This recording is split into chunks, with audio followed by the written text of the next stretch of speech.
Bonjour à vous, bienvenue sur Jigdalia TV Podcast.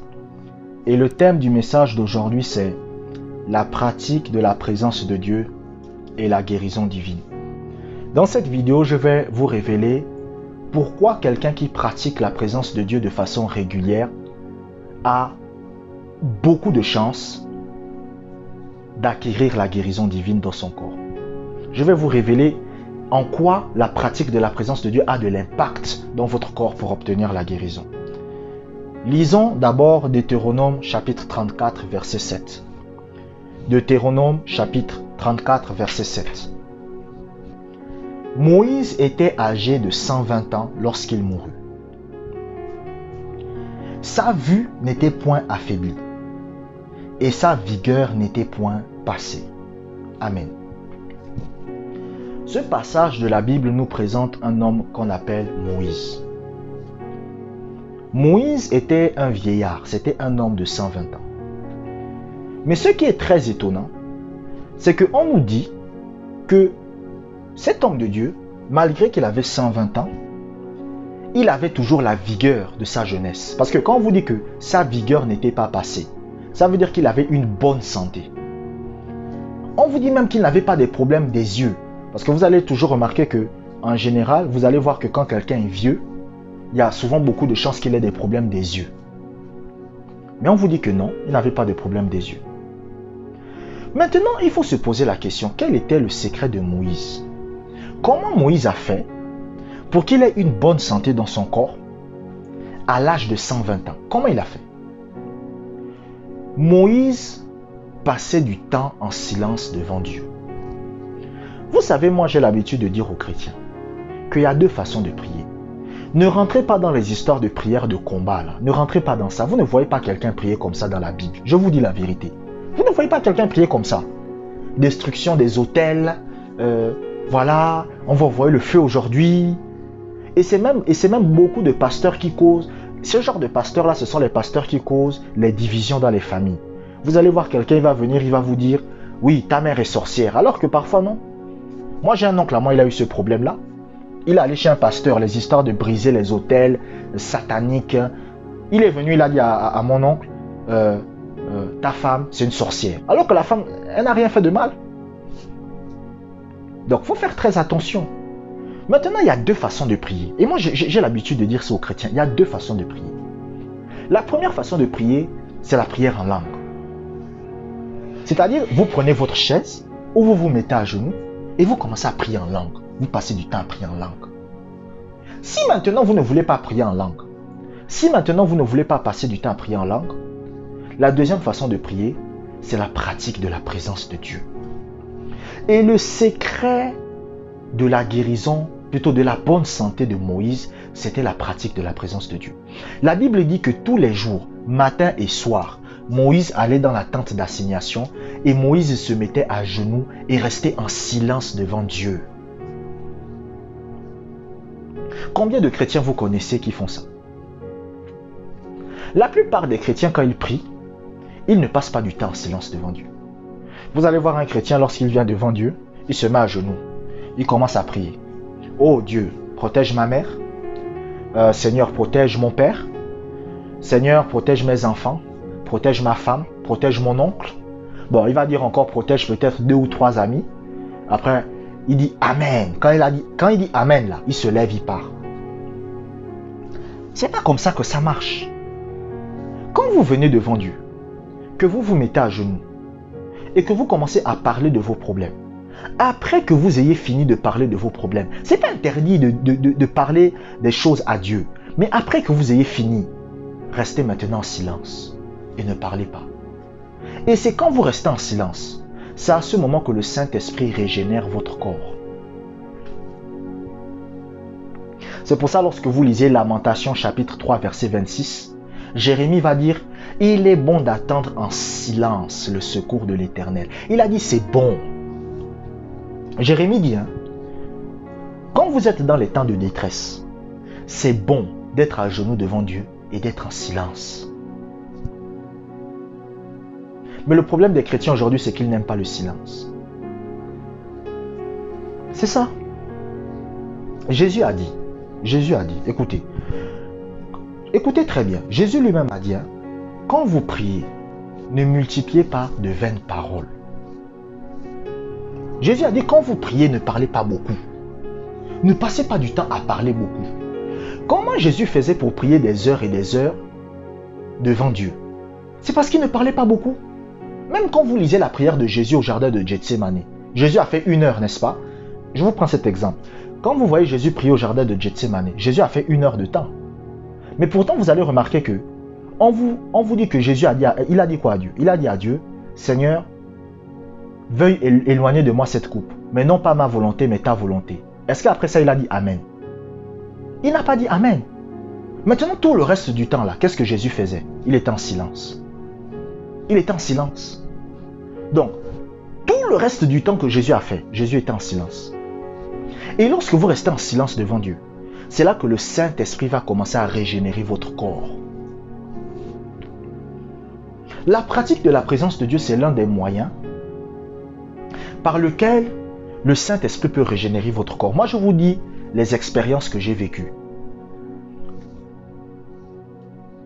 Moi, je vous prêche la Bible basée sur les expériences que j'ai vécues. La pratique de la présence de Dieu, le fait de rester en silence devant Dieu. Quand vous le faites, le Saint-Esprit régénère votre corps pour la bonne santé. Quand vous le pratiquez, le Saint-Esprit régénère votre corps pour qu'il soit guéri. Et c'était ça le secret de Moïse. Moïse, c'était quelqu'un, chaque matin, chaque soir, il partait dans la présence du Seigneur pour rester en silence. C'est vrai qu'il partait parler parfois un peu des soucis qu'il vivait. Il pouvait dire, Seigneur, voilà, j'ai besoin de telle chose, j'ai besoin de telle chose. Ça peut arriver. Vous pouvez venir devant Dieu et vous dites à Dieu, j'ai besoin de telle chose. Mais après, vous devez maintenant rester en silence. Et c'était ça le secret de Moïse. Et comme Moïse restait en silence devant Dieu, Dieu a commencé à régénérer son corps. Donc, prenez cette habitude. Maintenant, si vous priez en langue, c'est aussi bien. Bon, moi, je prie beaucoup en langue. Mais la pratique de la présence de Dieu, surtout quand elle est pratiquée à genoux. Bon, vous pouvez aussi le faire en étant assis. Mais moi, les expériences que j'ai vécues, c'est étant à genoux. Quand vous la pratiquez surtout à genoux, c'est comme s'il y a une différence. Bon, vous pouvez aussi le faire assis si vous voulez, si vous avez des problèmes de genoux. Mais c'est ça la clé. La pratique de la présence de Dieu va régénérer votre corps pour la bonne santé. Amen. Nous allons lire un deuxième passage biblique. Marc, chapitre 9, verset 2. Marc, chapitre 9, verset 2. 6 jours après, Jésus prit avec lui Pierre, Jacques et Jean. Et il les conduisit seuls, à l'écart, sur une haute montagne. Jésus fut transfiguré devant eux. Amen. Regardez ce passage.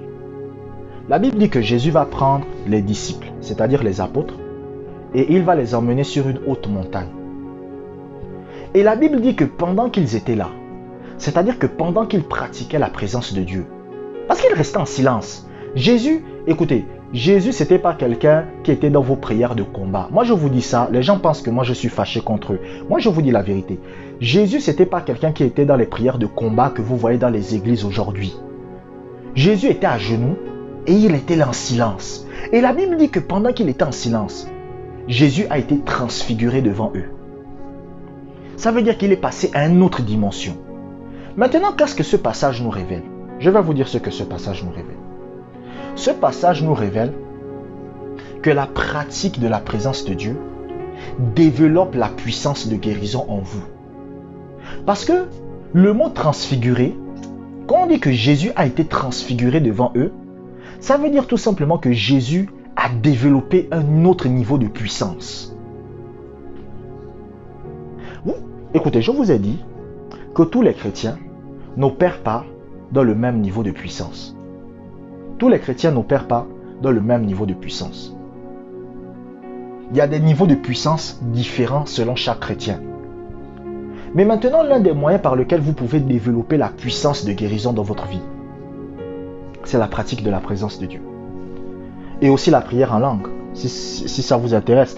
Mais aujourd'hui, le thème d'aujourd'hui, c'est pas la prière en langue, c'est la pratique de la présence de Dieu. C'est pour cela que moi, par exemple, quand un chrétien me contacte et il me dit « Josué, moi je prie pas en langue, mais je pratique la présence de Dieu », je dis « c'est très bien ». Parce que tu es en train de pratiquer ce que Jésus pratiquait. Tu es en train de faire ce que Jésus faisait. Et comme tu es en train de faire ce que Jésus faisait, tu auras les mêmes résultats que Jésus. Maintenant, si un chrétien me contacte et il me dit « Josué, moi je prie beaucoup en langue », je vais lui dire aussi « c'est très bien ». Parce que tu es en train de pratiquer ce que le plus grand homme de Dieu après Jésus a pratiqué.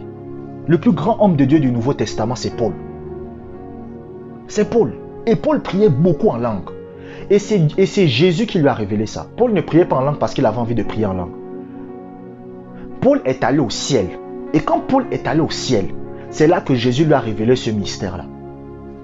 C'est pour ça que Paul priait beaucoup en langue. Paul ne priait pas beaucoup en langue parce qu'il voulait. Parce que simplement il a décidé lui-même. Non, c'est Jésus qui lui a révélé que la prière en langue, voici ce que ça fait, voici ce que ça fait, voici ce que ça fait. Et c'est comme ça qu'il a dit, ah d'accord, il a commencé à prier en langue. Donc, la pratique de la présence de Dieu, ça développe la puissance de guérison en vous. Il y a des chrétiens, ils n'aiment pas rester en silence.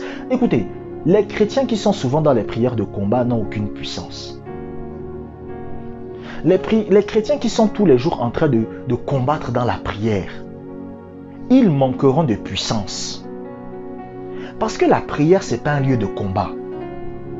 La prière, ce n'est pas un lieu où vous venez pour combattre.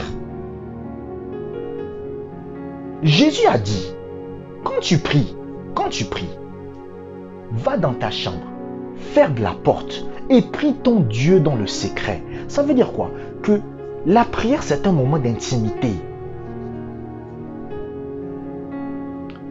Il y a des gens, quand ils prient, il faut qu'on les entende prier.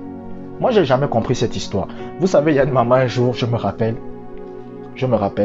Et plein de mamans sont comme ça. Plein de mamans sont comme ça. Moi, je suis d'origine gabonaise. Donc, moi, j'étais au Gabon. Voilà, j'ai habité. Quelqu'un se dit, moi aussi, je suis gabonais. Tu étais dans quel quartier? J'ai été dans tous les quartiers. Et moi, j'ai rencontré beaucoup de mamans comme ça. C'est-à-dire que, quand vous êtes à la maison, c'est là qu'elle crie. Et elle prie en criant. Quand maintenant tout le monde part de la maison, bizarrement, elle ne prie pas. Bizarrement, elle ne prie pas. Bizarrement, tout est calme. Quand vous revenez, ça recommence. Parce qu'il y a des gens qui aiment ça. Ils aiment qu'on sache que c'est des guerriers de prière. Alors que la prière, c'est pas un combat. Il n'y a pas de guerrier de prière. Écoutez, moi je vous le dis. Si un pasteur vous a dit ça, tant mieux pour lui. Moi, je respecte tous les hommes de Dieu. Je respecte tous les pasteurs. Vous ne voyez pas dans la Bible qu'on parle des guerriers de prière. Il n'y a pas de ça. Vous ne voyez pas ça. Parce que la prière, c'est pas pour les guerriers. La prière, c'est pas pour les guerriers. Pratiquez la présence de Dieu. Apprenez à vous taire. Apprenez à rester en silence. Apprenez à rester immobile. Et vous allez voir que vous allez développer la puissance de guérison. Le pasteur Benny Hinn raconte qu'un jour il est allé chez Kathryn Kuhlman. Et quand il est arrivé chez Kathryn Kuhlman, à un moment va dire à toute l'assemblée de se taire. Il va dire taisez-vous, que plus personne ne parle. Et il y avait un homme qui continuait à parler, il disait Jésus, Jésus. Kathryn Kuhlman va dire au monsieur, monsieur taisez-vous. Plus personne ne parle, plus aucun bruit. Et tout le monde s'est tué. Pendant 10, 15 minutes, 20 minutes. Au bout d'un certain moment, il y a une présence qui a commencé à se manifester dans la salle. Et les gens ont commencé à être guéris. Les gens ont commencé à être guéris. Et Benny Hinn a compris le secret. Il a dit, ah, c'est ça le secret de la puissance. Le silence. Et il a commencé à pratiquer ça. Et aujourd'hui, vous voyez ce que Benny Hinn fait par la grâce de Dieu. C'est vrai qu'après, bon, il a eu ses petits travers. Mais bon, ça arrive à tout le monde. C'est un père. C'est un papa. Ça arrive à tout le monde. Tout le monde peut commettre des erreurs dans la vie. Mais l'important, c'est de se relever. Donc, il a commis des erreurs, mais il s'est relevé. C'est ça le plus important. Mais Benny Hinn a compris comment développer la puissance. La puissance se développe la puissance de guérison se développe en pratiquant le silence dans la présence de Dieu. Je vous remercie d'avoir regardé cette vidéo jusqu'à la fin. Si vous voulez soutenir ma chaîne Jigdalia TV financièrement, vous pouvez faire un don à travers le lien qui se trouve dans la description. Prenez soin de vous et que la grâce du Seigneur soit avec vous.